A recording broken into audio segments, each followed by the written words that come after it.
ఇప్పుడు మీకు వార్త చూపిస్తా. చదువు ఎంత గొప్పదో తెలుస్తుంది. చదువు రాకుంటే జిందగే లేదనుకోవద్దని ఎరకైతుంది. ఆలస్యం చేయకుండా చూడుండ్రి మరి. షబ్బాష్ తమ్మి 10 పాస్ అయినవు. బొచ్చెడు మంది పాస్ అయినరు, గిట్ల కొత్తేముంది అంటారా? బరాబర్ ఉంది. దేశానికి స్వతంత్రం వచ్చినాక ఉత్తరప్రదేశ్ రాష్ట్రం నిజాంపూర్ అని ఊళ్ళే 10 పాస్ అయింది తమ్ముడు ఒక్కడే. మళ్ళా పేరు రామ్ కేవల్. పొద్దంతా కూలికి రాత్రంతా చదువు. నాయన కూలి పని చేస్తాడు, అమ్మ ఓ చిన్న బడిలో వంట చేస్తది. పెండ్లి ఊరేగింపుల్లా లైట్లు సుతమోసిండట తమ్ముడు. ఎట్లా వేసి 10 పాస్ కావాలి, ఊరికి పేరు తేవాలని సౌలతులు చక్కగా లేకున్నా చెమట తీసి చదివి పాస్ అయిందని తెలిసి కలెక్టర్ సార్ పిలుచుకొని సన్మానం చేసిండు. టీవీ ఛానళ్లు ఇంటర్వ్యూలకు లైన్లు కడుతున్నాయి.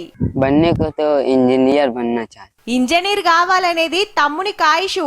ఎన్నో సౌలతులుండి వేలకు వేలు ఫీజులు కట్టి తీరి డ్రెస్సులు తొడిగి టిక్కు టక్కు తయారై ట్యూషన్ కు వయసుత ఫెయిల్ అయినోళ్ళు బొచ్చెడు మంది. గసొంటోళ్ళంతా గీ తమ్ముని చూసి నేర్చుకోవాలబ్బా. ఇక ఇటు చూడుర్రి, అర్రే 10th లా మంచి ర్యాంకు కొట్టినట్టుండు. సంబరం కొద్దీ కేక్ కటింగ్ చేస్తుర్రేమో అనుకునేరు. మనోడు 6ంటికి 6 సబ్జెక్టులలో ఫెయిల్ అయిండబ్బా. ఒక్కటంటే ఒక్కటికినా పాస్ కాలే. బుగులు పడకరా, మళ్ళా రాసి పాస్ ఎదుగుతి అని గిట్ల మమ్మీ డాడీలు కేక్ కట్ చేపిచ్చి ఖుషి చేసిండ్రు ఫెయిల్ అయిన కొడుకును. తిడితేం ఫాయిదా అని గిట్ల ఎంకరేజ్ చేసిరన్నట్టు. అన్నిట్లా ఫెయిల్ అయితేనే గింత సంబరం చేసిండ్రంటే ఇక మల్ల తాపకు మనోడు 10th పాస్ అయితే కలెక్టర్ కొలువు కొట్టినట్టు సెలబ్రేషన్స్ చేస్తారేమో పో.